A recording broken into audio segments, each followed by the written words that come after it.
예, 반갑습니다.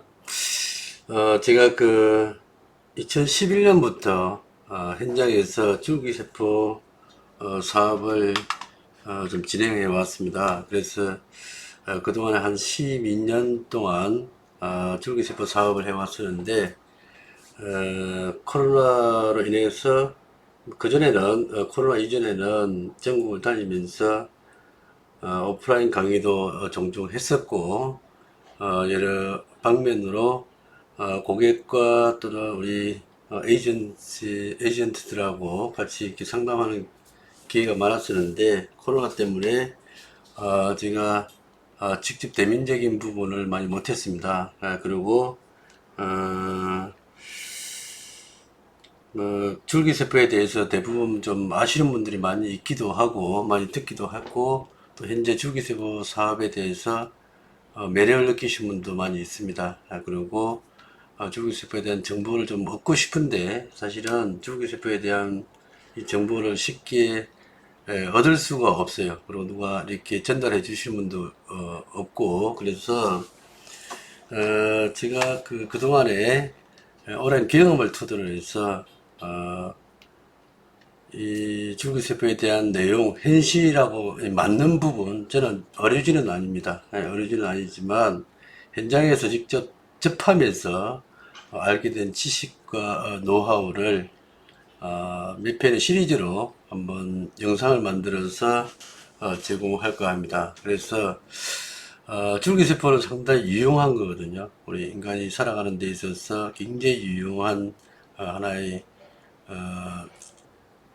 뭐 치료 방법이라고 할 수 있고, 또는 하나의 이 학문으로도 될 수 있는 그런 부분입니다. 그래서 제가 배워왔던 거, 현장에서 느꼈던 것, 또는 치료라든지 뱅킹을 통해서 얻은 지식을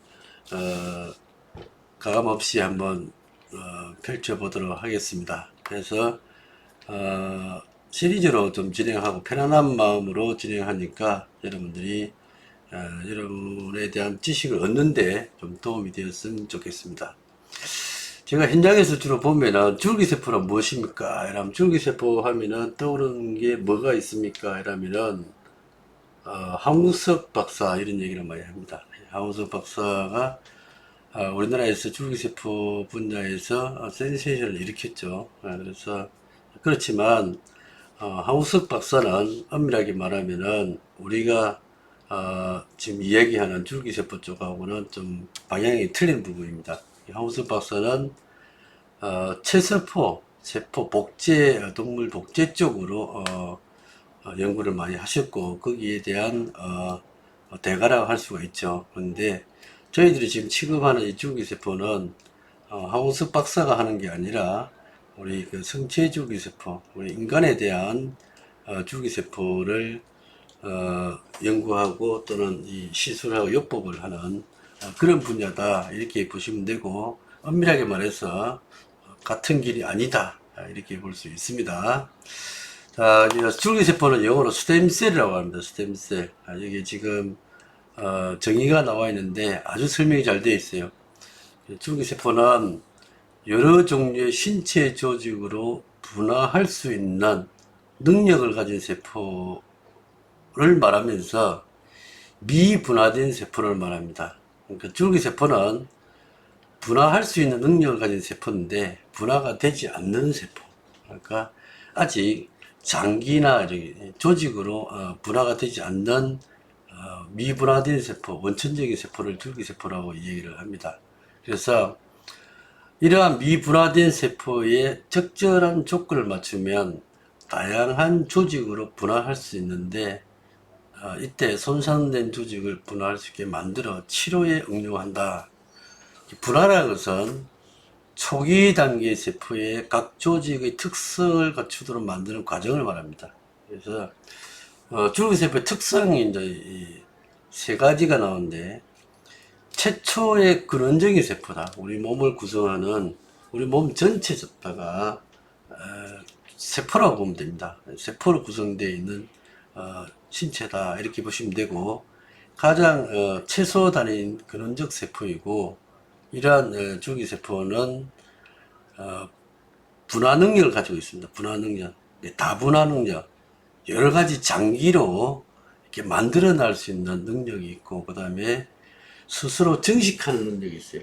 재생 능력이라죠. 그러니까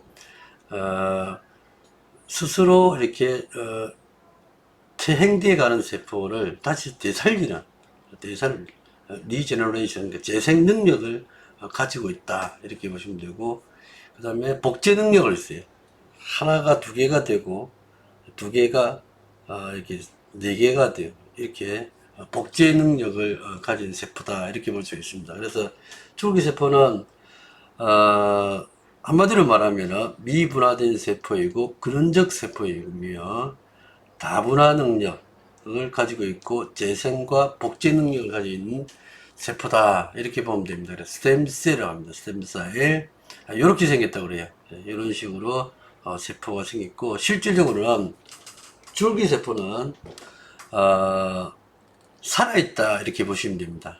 그러니까 우리가 보면은 움직인다는 게 줄기세포입니다. 그래서 흔히 말하는 건강식품 안에 무슨 줄기세포가 있다 이런 얘기를 하는데, 그건 줄기세포가 아닙니다. 건강식품 자체에는 이미 그 세포가 죽어 있죠. 그래서 단백질을 보시면 됩니다. 단백질. 그래서 우리가 취급하는 세포는 움직여야 됩니다. 움직여서 살아 있어야 분할을 할 수 있고 재생을 할 수 있고 복제를 할 수가 있는 겁니다. 그래서 꼭 기억하실 부분은 alive, 살아 있어야 되는 세포가 줄기세포다 이렇게 보시면 됩니다. 그래서 보관하는 자체도 우리가 세포 셀뱅킹이란 말이 나오잖아요. 셀뱅킹. 이런 경우는 우리 몸에 있는 세포를 추출해서 냉동을 합니다. 냉동. 살아있는 상태로 급냉을 하는 거죠. 급냉. 그래서 우리가 셀뱅킹 할 때는 마이너스 198도 또는 200도라고 그러거든요. 200도 내중 정도의 급냉을 살아있는 상태를 그대로 냉동을 하는 거죠. 냉동을 했다가 장기 보관이 가능합니다. 이론적으로 뭐 200년 이상 보관이 가능하다 이렇게 얘기를 하는데, 대부분 전원이 꺼지지 않으면 보관이 가능합니다. 그런데 중요한 건 뭐냐면은 냉동이 되어 있는 세포는 나중에는 되살려야 되지 않습니까? 해동이 중요합니다. 해동. 그래서 해동하는 기술, 되살리는 기술력이 있느냐 없느냐 이런 문제들이 많은데, 우리나라에 지금 셀뱅킹 하는 기술이 굉장히 뛰어납니다. 그래서 특히 우리나라 같은 경우는 다른 나라에 비해서 뱅킹 문화가 이미 이제 이렇게 구축이 되었죠. 우리가 아기 때들 보면 제대일 같은 거 많이 보관했지 않습니까? 보관도 하고, 그 다음에 마케팅적으로 봐가지고 우리가 혈액을 채취해서 보관하는 것도 있었고, 골수를 채취해서 보관하기도 하고, 또는 지방을 채취해서 보관을 합니다. 보관을 하게 되면은 우리가 냉동 보관을 합니다. 냉동. 그러니까 세포를 추출해서 오리지널 세포만 가지고 냉동 보관을 하고, 그걸 되살릴 때는 해동을 합니다. 해동. 그래서 해동을 하게 되면은 세포가 100%다 살아날 수 있느냐? 100%다 살지는 못합니다. 그래서 해동 기술이 굉장히 뛰어나다. 근데 우리나라는 이 해동 기술이 상당히 뛰어납니다. 그래서 거의 한 89%에서 90%대 요 정도 수준을 갖고 있기 때문에 우리나라는 세포 보관을 많이 해왔습니다.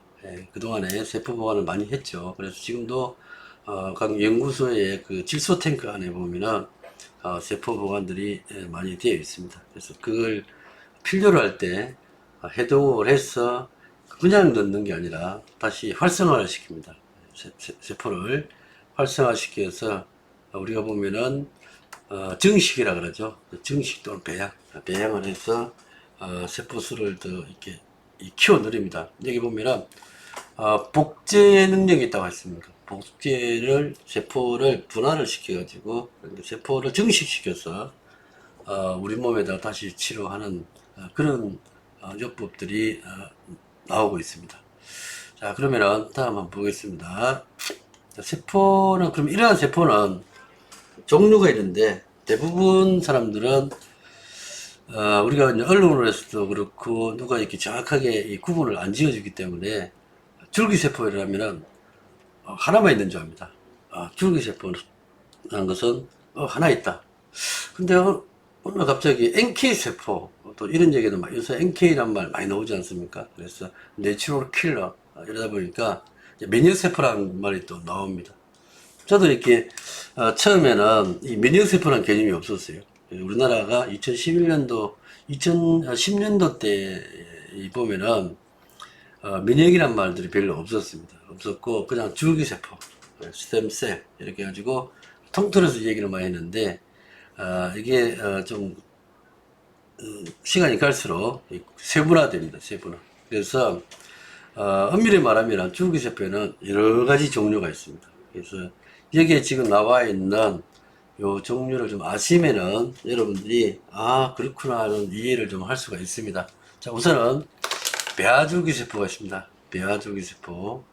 가장 원천적인 줄기세포를 우리가 배아줄기세포라고 합니다. 왜냐면은 난자와 정자가 결합하면 수정란이 이게 배란기가 나오는데 시기가 나오는데 배란된 상태에서 뽑아내는 줄기세포를 우리가 배아줄기세포라고 합니다. 그래서 아주 근본적인 세포, 사람을 잉태되는 그런 세포이기 때문에 이 부분은 우리가 만능줄기세포라고 하고 상당히 분화 능력이 뛰어납니다. 아주 뛰어나다고 보면 됩니다. 그래서 생명을 이렇게 탄생시키는 그런 분화 능력이기 때문에 이 부분을 미국이나 우리나라에서 연구를 많이 합니다. 그렇지만 사람을 이렇게 남자 정자를 상대로 하기 때문에 법적인 부분도 굉장히 엄합니다. 엄하고 냉동되어 있는 수정란을 써야만 된다. 우리나라 법은 좀 그런 게 아주 까다롭습니다. 그래서 미국 같은 경우는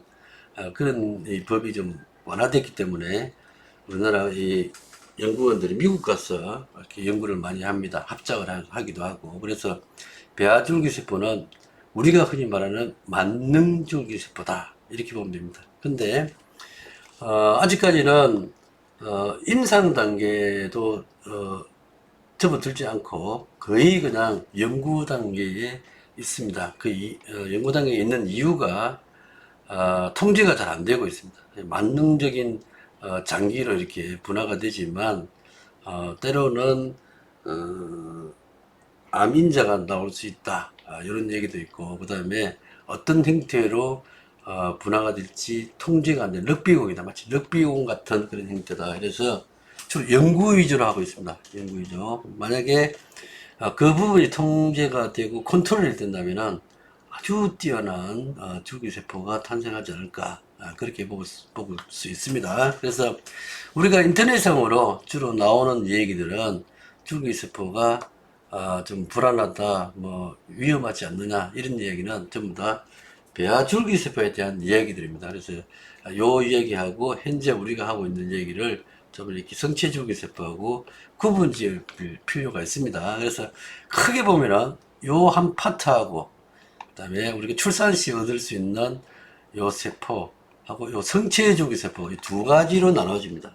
그러니까 성체 하나의 조직을 이룬 상태에서 뽑아내는 걸 말합니다. 그래서 여기는 조직이 이루어지지 않는 상태에서 나오는 세포이고 이미 이 정식이 이제 분화가 돼서 하나의 장기로 이렇게 형태가 나온 상태에서 뽑은 거하고는 이렇게 구분을 합니다. 그래서 우리가 이제 출산 시 이렇게 추출할 수 있는 게 탯줄에서 뽑은 혈액 있잖아요. 혈액. 제대혈, 피에서 뽑아내는 줄기세포를 우리가 제대혈 줄기세포라고 합니다. 이런 거 이렇게 과거에 애기들, 손자들 이렇게 보관을 많이 했죠. 요즘에도 제대혈 보관한다. 이런 얘기들도 있고, 실질적으로는 제대혈을 기증받기도 합니다. 국가에서도 제대혈 뱅크가 있습니다. 우리가 헌혈 뱅크 하는 것처럼 제대혈 뱅크가 있는데, 거기서 앞으로 우리 인류를 치료할 수 있는 그런 부분들을 연구를 많이 합니다. 그리고 나머지는 또는 사적 연구소로 이렇게 배포가 유출이 됩니다. 그래서 제대혈 줄기세포가 있고, 그 다음에 탯줄 조직에서 뽑은 줄기세포를 우리가 탯줄 줄기세포 또는 제대 줄기세포라고도 합니다. 태반에서 뽑는 줄기세포를 우리가 태반 줄기세포, 양막에서 뽑아내는 줄기세포를 양막 줄기세포. 우리 몸의 모든 조직에는 다 줄기세포가 있습니다. 그래서 그 어디서 출처가 나왔느냐에 따라서 이름을 갖다 붙인 겁니다. 자, 그 다음에 오른쪽에 좀 더 이렇게 신체 조직이 커지고 나서 우리가 추출할 수 있는 줄기세포를 골수줄기세포. 요거는 빼골자입니다. 빼골자. 그러니까 우리 뱃속에 있는 액체에서 뽑아내는 우리 머리가 아니고요. 그래서 뼈에 있는 액체에서 뽑아낸 줄기세포를 우리가 골수줄기세포인데, 우리 신체 중에서 제일 뼈가 큰 데가 골반뼈입니다. 골반뼈. 그래서 골반 뼈에서 뽑아내는 줄기세포를 골수줄기세포라고 합니다. 그 다음에 지방줄기세포. 다 아시겠죠? 우리 몸에 지방에서 지방 안에도 줄기세포가 있다고 합니다. 그래서 지방은 좀 많죠. 그래서 지방줄기세포는 좀 쉽게 우리가 추출할 수 있고, 지방줄기세포를 통해서 또 이렇게 많은 시술들이 발달되어 있습니다. 그리고 신경줄기세포, 아주 중요한 줄기세포죠. 그래서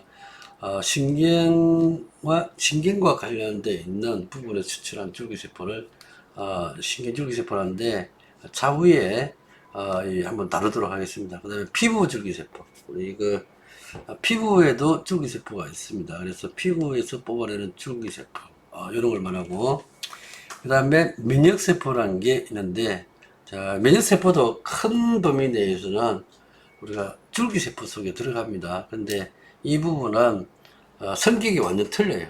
우리 일반적인 줄기세포 성격이 틀려서 우리가 면역세포를 따로 이렇게 혈액 속에 있습니다. 백혈구 속에 면역세포가 있는데, 거기서 추출한 세포를 우리 면역세포라고 얘기를 합니다. 그래서 여기 있는 세포에 대한 부분들은 다음 시간에 제가 하나씩 구체적으로 좀 설명을 드리겠습니다. 그래서 여기서 보다시피, 도표에서 보다시피 우리가 사람이 아기가 잉태되기 전에 생기는 배아줄기세포, 출생과 동시에 생기는 줄기세포, 그 다음에 우리 신체가 완전히 구성이 된 상태에서 뽑아낼 수 있는 세포, 이렇게 구분할 수가 있습니다.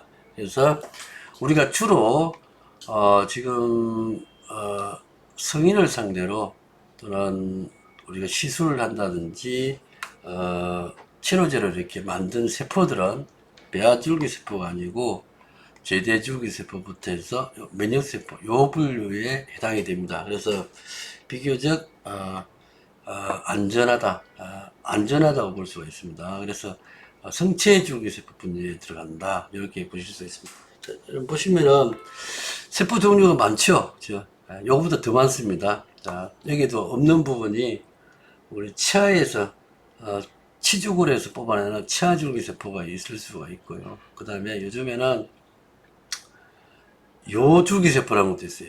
우리 신체에 오줌에서 뽑아낸다.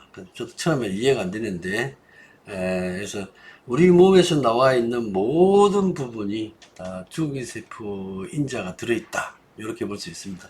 그러면은 그런 이러한 종류의 인자들을 숫자는 있는데 어디서 다 나오는데, 이걸 어떻게 우리가 우리 몸에 유용하게 쓸 수 있는지, 이런 부분은 또 다른 문제거든요. 그래서 종류는 이렇게 많다, 이렇게 보실 수 있습니다. 다음 보겠습니다.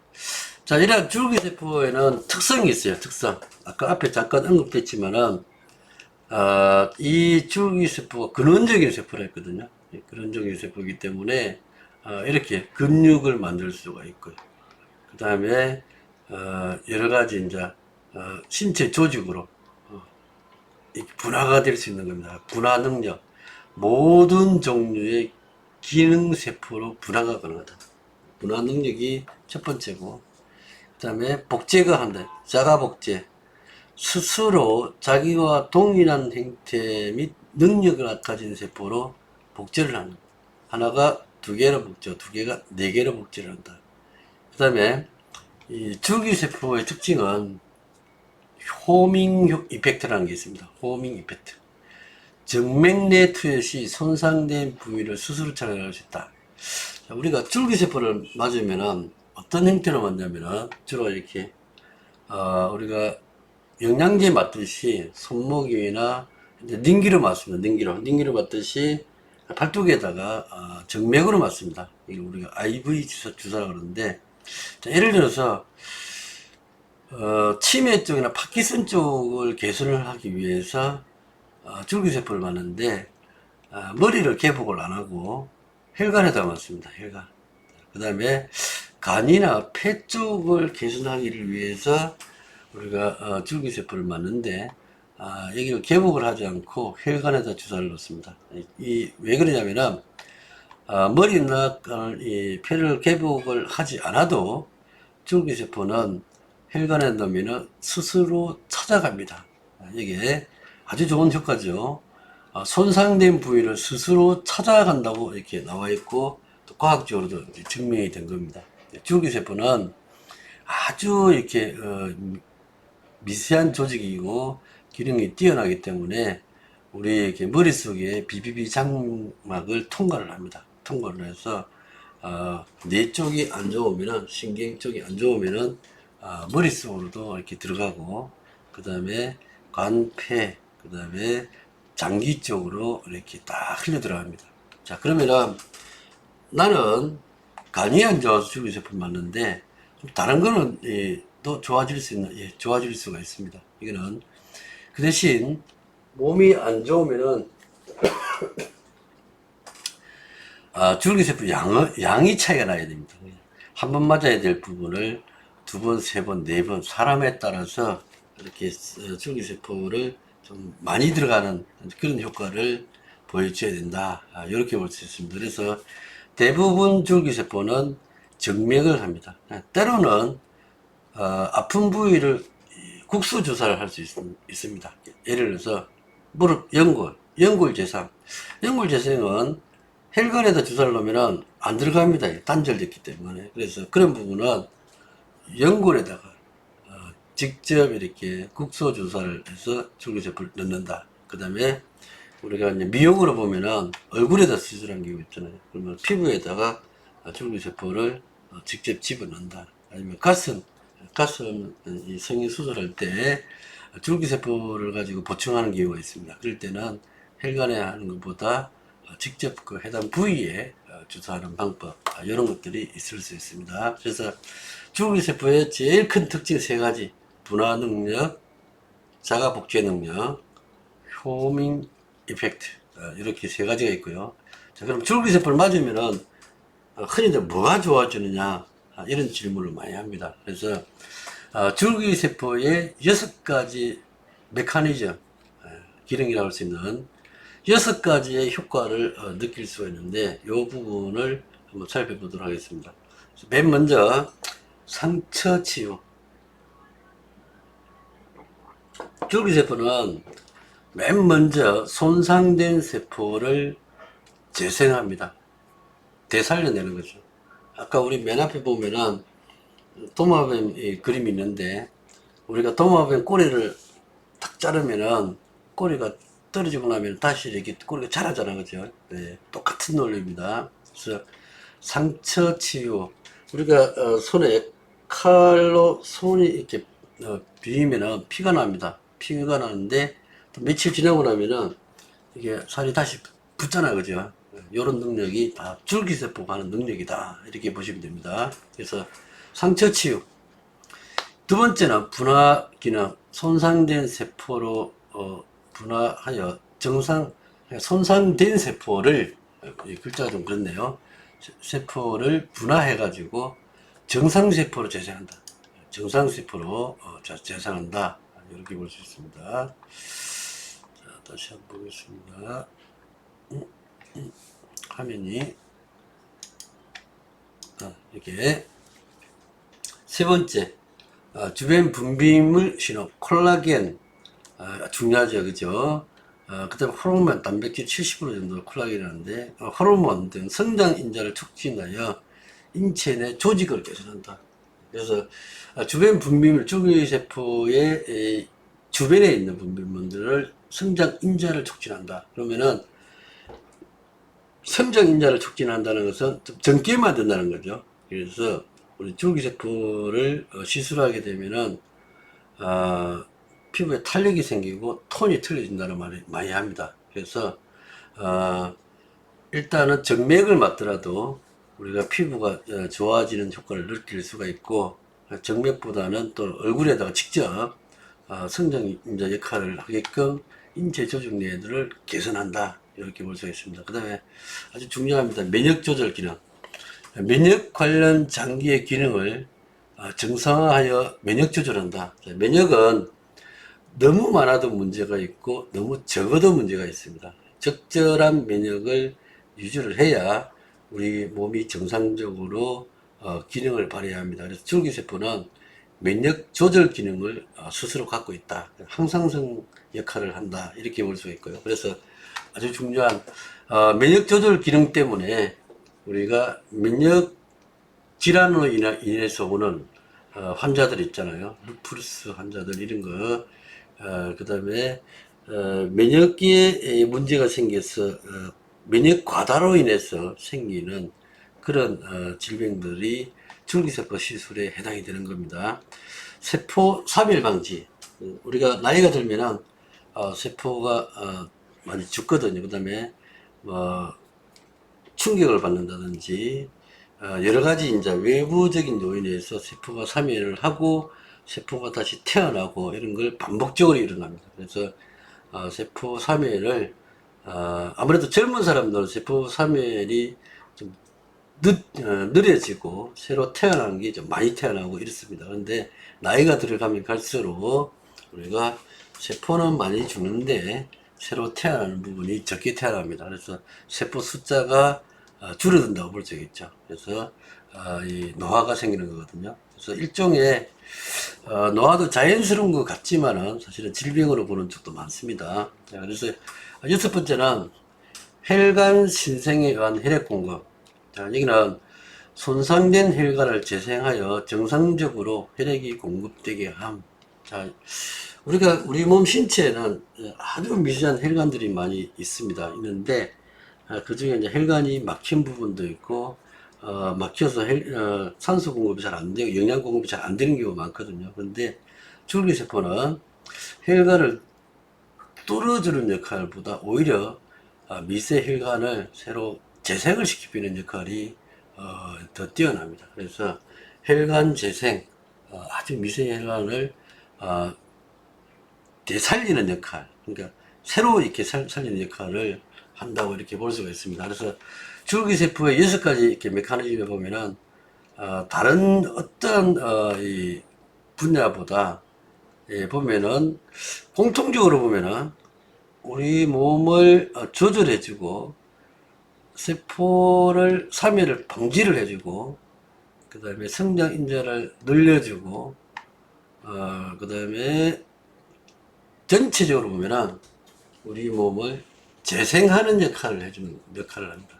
재생하고 좀 젊게 만들어주는, 그러니까 노화로 인해서 세포가 퇴행된 부분을 다시 재생시켜주고 이렇게 더 좋게 만들어주는, 젊게 만들어주는 그런 역할을 한다, 이렇게 보시면 좋겠습니다.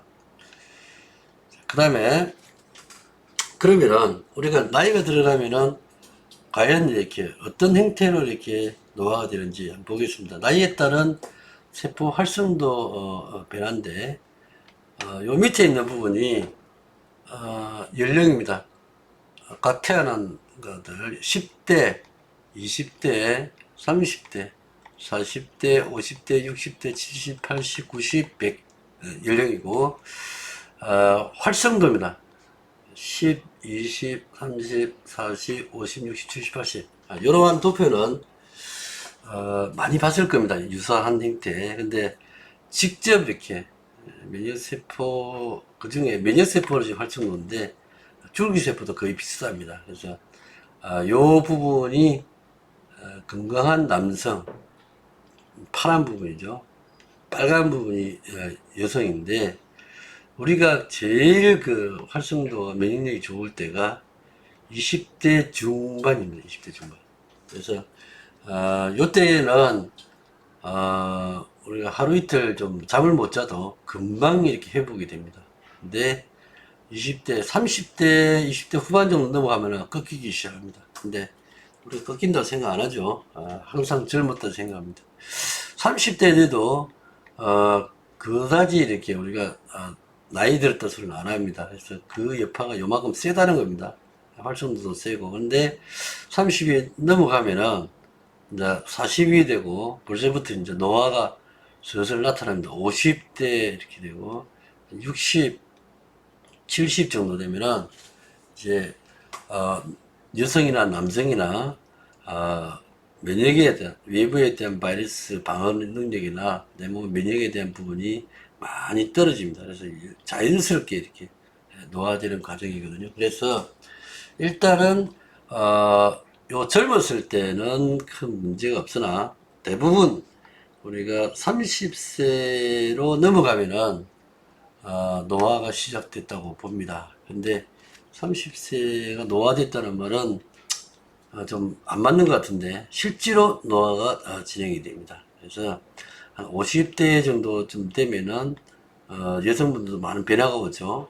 60대 요 전후로 해서 대부분 이제 치아 쪽에 문제들도 생기고 여러 가지 이제 노화가 들어가기 시작합니다. 그래서 요쪽에 이 연령대에 계신 분들은 좀 집중적인 관리가 필요하지 않을까 이런 생각이 좀 들고요. 자, 그 다음에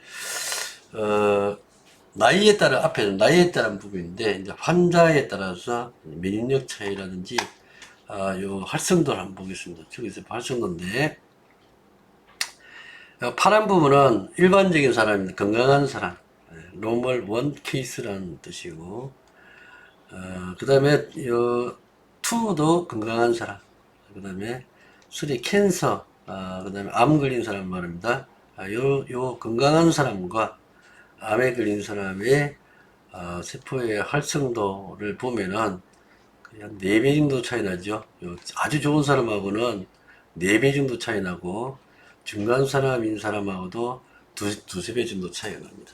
그래서 실질적으로는 우리가 면역력이 떨어진 사람들, 그러니까 세포의 활성도가 떨어진 사람들이 암에 걸릴 확률이 굉장히 높고 또는 암에 걸린 사람들이 환자인 분들이 면역력이 아주 떨어져 있습니다. 그래서 이런 분들이 면역력을 끌어올리는 역할을 반드시 해야 몸을 보호할 수가 있습니다. 그래서 대부분 이제 우리가 보면은 정상적인 사람이라도 사실은 아까 앞에서 보다시피 나이에 따라 또 차이가 납니다. 나이에 따라서 차이 나지만 이러한 사람들도 언제든지 우리는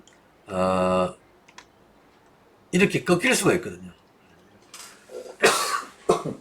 그래서 꺾이기 전에 우리가 예방하는 이러한 생각이 아주 중요합니다. 그래서 꼭 뭐가 터지고 나서 치료하는 것보다 정상적일 때 치료하는 게 예방하는 게 훨씬 더 효능이 좋다.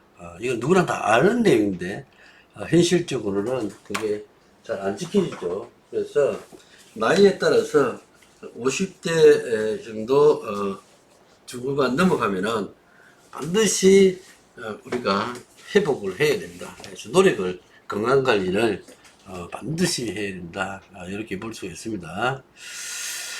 자, 우리가 보면은 인생은 뭐 100세까지 산다 이런 얘기를 참 많이 합니다. 근데 사실은 통계학적으로 보면은 100세까지 사는 사람이 숫자가 그렇게 많지 않습니다. 그래서 대부분 우리 평균 수명이 지금 79세, 80대 초반 이렇게 지금 통계가 나와 있거든요. 단순하게 오래 사는 것이 아니라 얼마나 건강하게 오래 사느냐 생각해 볼 때이다. 장수의 패러다임이 변하고 있다. 건강하게 살아야죠. 그죠? 건강하게 사는 게 중요하다. 그러면은 건강하게 살기 위해서는 우리가 어떤 역할을 해야 되냐 보겠습니다. 현대의학의 발전 추세라고 나와 있는데 질병 치료의 패러다임이 변하고 있다. 이런 얘기인데 과거에는 치료 중심의 의학이었습니다. 치료 중심의 이렇게 외과적인 우리가 사고 나면은 수술하죠. 그 다음에 화학적인 치료를 좀 하죠. 이제는 이제 약으로 치료하는 시대, 신약 개발, 치료 중심의 형태거든요. 그 다음에 이제는 예방의학 또는 맞춤의학으로 가야 된다는 거죠. 예방 중심의 의학, 개인별 맞춤의학, 바이오 또는 재생의학이 이제 뜨는 시기라고 이제 봐야 됩니다. 자, 예를 들어서 암 환자를 제가 한번 비교를 하겠습니다. 암 환자 같은 경우는 초기에 암의 판정을 받게 되면은 우리가 수술을 할 수 있으면은 암 부위에 있는 종양을 떼냅니다. 그래서 우리가 외과적인 치료라 볼 수가 있거든요. 떼냈고, 근데 수술을 할 수 없는 환자들은 대부분 우리가 이 방사선 치료, 2차적으로 방사선 치료를 하든지 아니면은 조금 이렇게 전이가 되면은 할 수 없기 때문에 우리가 화학적인 치료를 합니다. 어떤 치료를 하죠? 예. 어,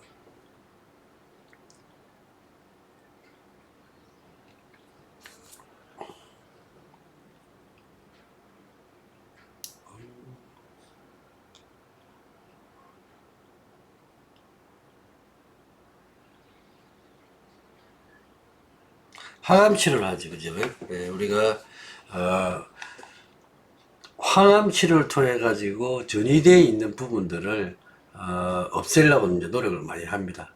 그런데 이 수술을 하거나 항암 치료를 하는 거나 이것도 가보면은 좀 이렇게 문제가 좀 많지 않습니까? 왜냐면은 우리가 항암 치료 같은 경우는 정상적인 세포도 같이 죽이거든요. 전반적인 암 세포를 죽이다 보면은 건강한 세포까지도 우리 이 생활 패턴을 완전히 삶의 질을 떨어뜨리는 그런 역할들을 많이 합니다. 부작용이 굉장히 심합니다. 그래서 그렇지만 우리가 이제 재생과학이나 표적치료 식으로 이 예방과학으로 가게 되면은 또 문제가 좀 달라집니다. 그래서 일단은 우리가 건강할 때 우리가 각종 검사를 통해 가지고 예방 중심 의학으로 가자는 거죠.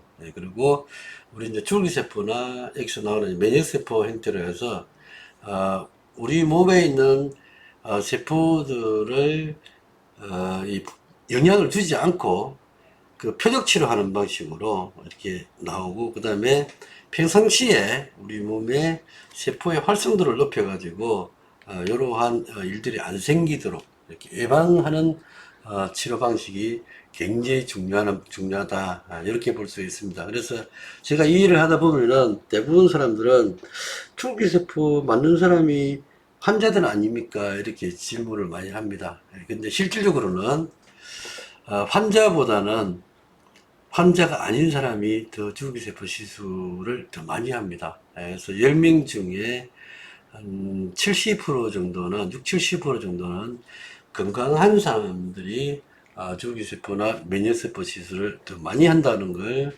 아시기 바랍니다. 아픈 사람은 어쩔 수 없이 하는 거고요.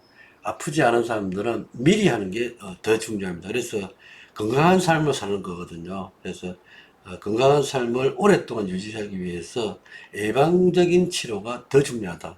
이걸 아시기 바라고요.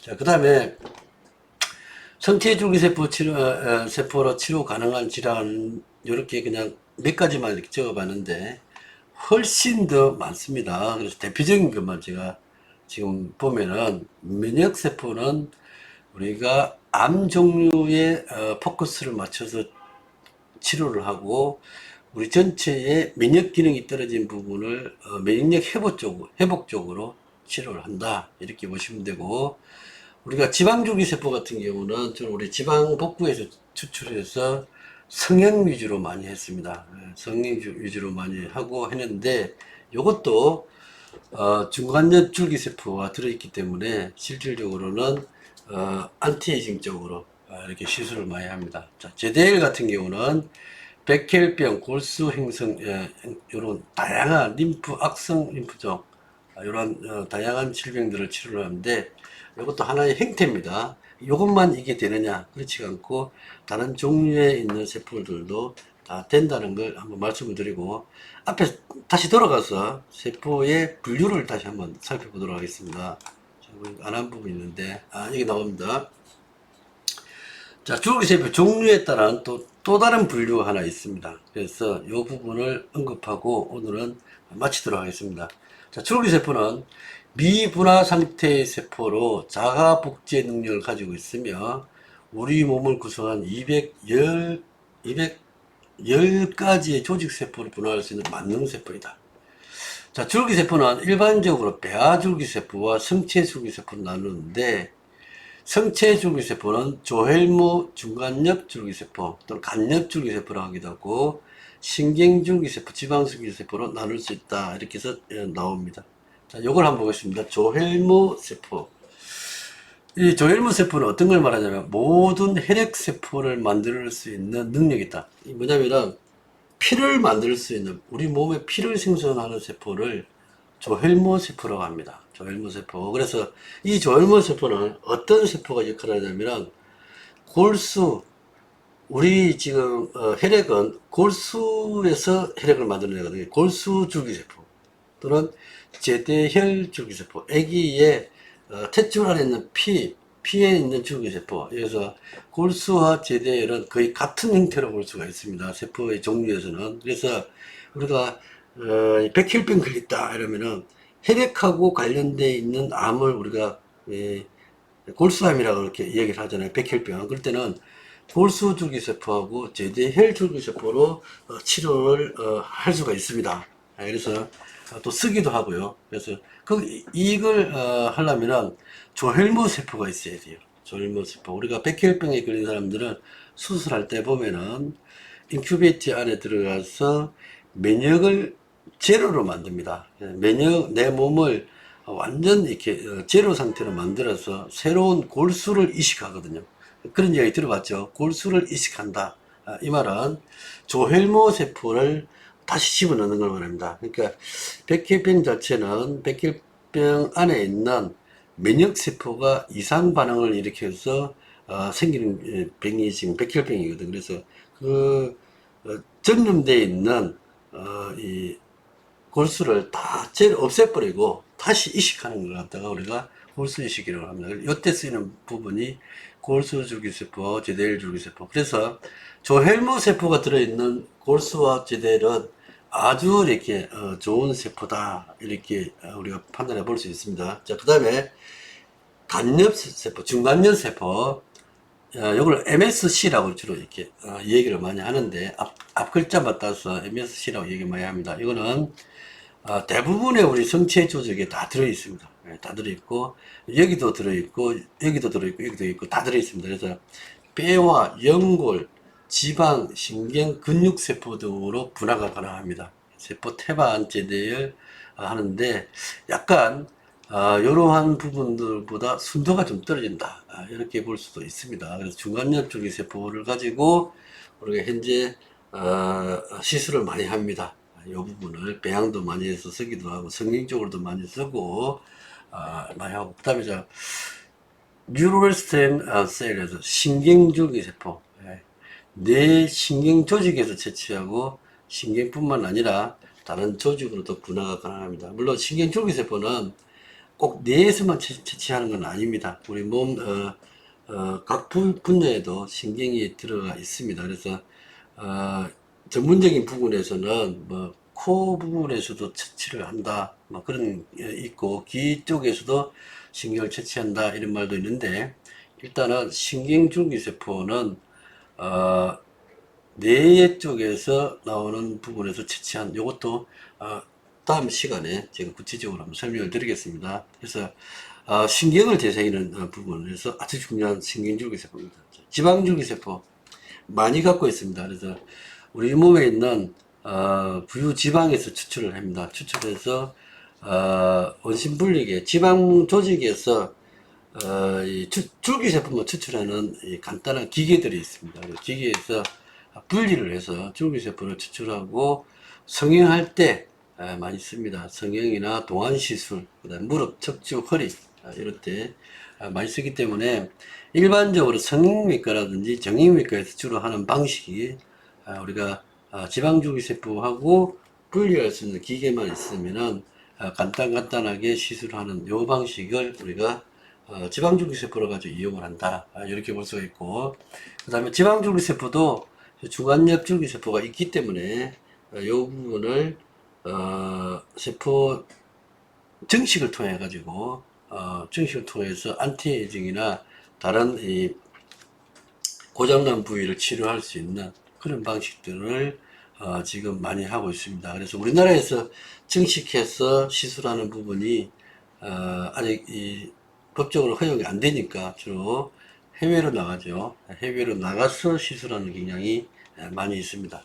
자, 오늘은 첫 시간으로서 제가 줄기세포란 무엇인가 또는 줄기세포 종류에 대해서 기본적인 내용을 좀 설명을 드렸습니다. 그래서 앞으로 시리즈로 한 편, 두 편 이렇게 해서 좀 세부적으로 현실적으로 우리가 시술화하고 있는 부분에 대해서 좀 언급을 하고 여러분한테 지식을 좀 전달할까 합니다. 예, 긴 시간 들어주셔서 감사합니다. 예, 마치겠습니다.